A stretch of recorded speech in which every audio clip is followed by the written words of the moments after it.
Hello everyone, my name is Esa Priyaskar and I'm from Department of Electrical Engineering, Universitas Negeri Semarang. Here I'm representing our research team to present about microwave heating control system using genetic algorithm-based PID controller. For table of contents, there are four contents that I would like to present in this session. They are introduction, design and methods, results and discussions, and conclusion. And now for the introduction. As energy conservation and green technology become prime considerations in the recent industrial world, microwave heating became a favorable technology. At first, we know that microwave heating is only a technology for food processing, but recently we know that microwave heating is widely used in any industrial applications. This is actually because the advantage of microwave heating. They are quick process, low cost, and high heating efficiency. However, several researchers have tried to improve the technology of microwave heating by doing several works in the topic of microwave heating system design and modeling, microwave heating control system and monitoring, and performance of product processed by microwave heating system. And in this work, we would like to focus on the microwave control system and monitoring, and we propose the use of genetic algorithm to tune the PID controller parameters in the case of this microwave heating control system. And for design and methods, there are three parts I would like to talk. The first is microwave heating system model, PID controller, and then GA or genetic algorithm as the tuning methods. This is the design of microwave heating system that we are talking in this work. It is actually it has actually been developed by Yupeng Yuan at 2015. We can see that there is a single magnetron here as the input of the system, and there is also a temperature sensor here, a single temperature sensor as the output of the microwave heating system, and there is also the heated object here.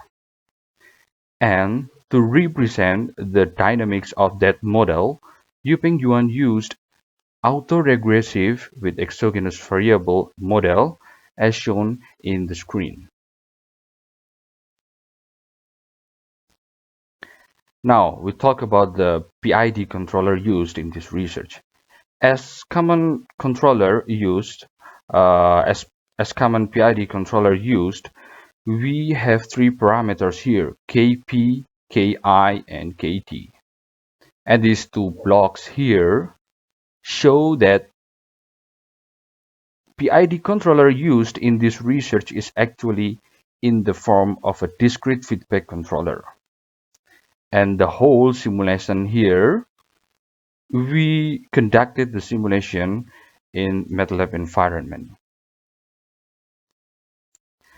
Genetic algorithm. We know that this algorithm is actually a heuristic optimization method, which is inspired by natural evolution. And in this case, we use it to optimize PID controller parameters. So for the individual in this algorithm, they have three chromosomes that contain controller parameters here: Kp, Ki, and Kt. Here is the example. You can see this blue in this blue picture here. It is actually representing an individual with three chromosomes. They are Kp, Ki, and Kt. And then these big pictures here, it actually represents the crossover process that will be happened if one of these three requirements is met. The requirements here is actually involving the crossover probability. And for the complete genetic algorithm work, in this case, you can see this flow chart here. It is started with determining the parameters here, and then there is also four common steps that we may find in common genetic algorithm. There is also fitness calculation and maximum iteration condition here. And we use for fitness calculation, we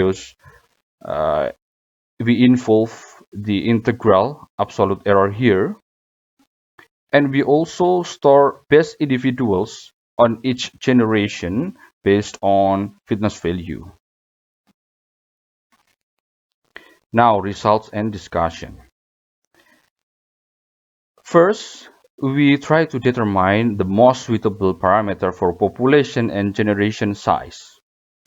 For generation, we have conducted several experimentals, and we found three best samples with 100 generation that prove and give a proof to us that 70 generations is enough to genetic algorithm to converge the most optimum solution for this project.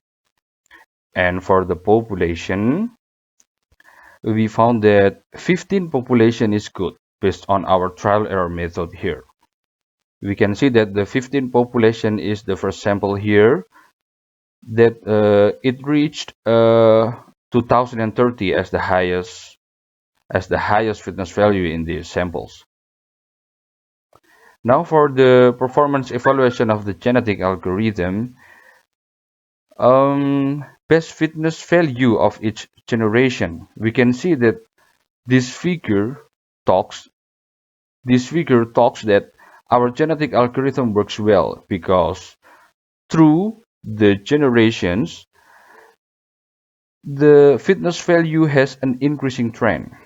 And we can see here at the end of the generations, the fitness value reached 2030.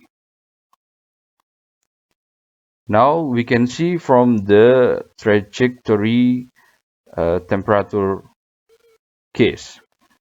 In this case, we evaluate our control system using the proposed controller to follow a certain trajectory here, temperature trajectory here as the reference. And we can see that our system that has been controlled by our proposed controller can follow the trajectory well. And now from the generated PID control signal, we try to evaluate the control signal produced by the controller. In this figure, we saw that we can see that the microwave power obtained by the PID controller is varying from 0 to 2000 watts. It is actually because we determine or we set that the prohibited value for the magnetron for the input of the microwave power of the magnetron is varying between 0 to 2000 watts. And now we're talking about the tuning results. We actually conducted 20 running tests, and from that 20 running tests, we find this as the best result. And we also evaluate from the standard deviation to show the repeatability of our algorithm, and we find an acceptable result here. We can also see from the mean here. Okay, now for the conclusion. Based on several tests conducted, the use of genetic algorithm worked well in this case of microwave heating control system. And there were several trials to determine the population and generation size before the tuning process. And also integral absolute error included in the evaluation criteria for each candidate worked well given the best fitness development data through the generation. And for future work, limitation formula to avoid the control signal exceed the permissible value for the actuator. We know from the simulation the magnetron power level produced by the controller is varying from 0 to 2000 watts. But for many magnetrons, maybe it cannot produce microwave power level to 2000 watts. And then the second suggestion for future work, key parameter selection or improvement of the fitness function used. And then the last, another optimization approach for the controller considering nonlinearity of the system. Okay, thank you. I think this is enough for my presentation. If you have any question, you can submit your question on the comments, or you can also directly email me at esa.abriaskar@mail.unes.ac.id. Thank you.